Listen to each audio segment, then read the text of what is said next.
Good morning, boys and girls, cats and dogs. We are an inclusive channel around here, and this is your Sunday reading. Today we have a poem by dear Elizabeth Barrett Browning, my namesake, actually. My grandmother's name was Elizabeth Browning, although Barrett was not her maiden name. So I've always had an affinity for dear Mrs. Browning's work.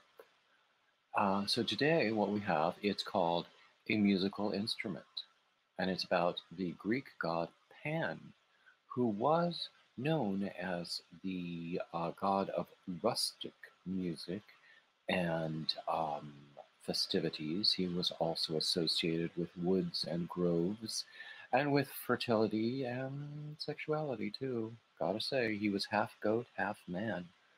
So I'm going, sounds good to me. So this is A Musical Instrument by Elizabeth Barrett Browning.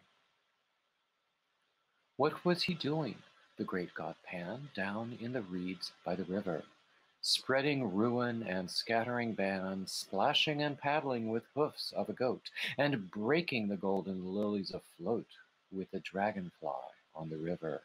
He tore out a reed, the great god Pan, from the deep cool bed of the river.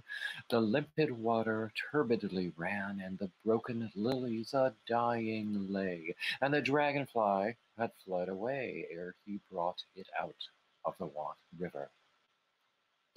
High on the shore sat the great god Pan, while turbidly flowed the river, and hacked and hewed as a great god can, with his hard bleak steel at the patient reed, till there was not a sign of a leaf indeed to prove it fresh from the river.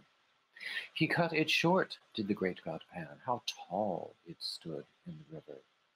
He drew the pith, like the heart of a man, steadily from the outside ring, and notched the poor dry empty thing in holes as he sat by the river. This is the way, laughed the great god Pan, laughed while he sat by the river.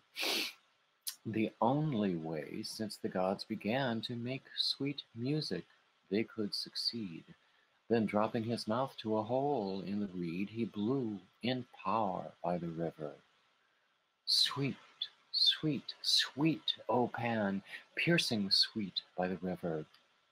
Blinding sweet, O great god Pan, the sun on the hill forgot to die, and the lilies revived, and the dragonfly came back to the dream on the river.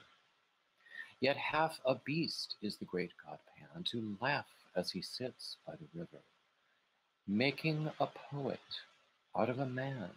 The true gods sigh for the cost and pain, for the reed which grows never more again, as a reed with the reeds in the river.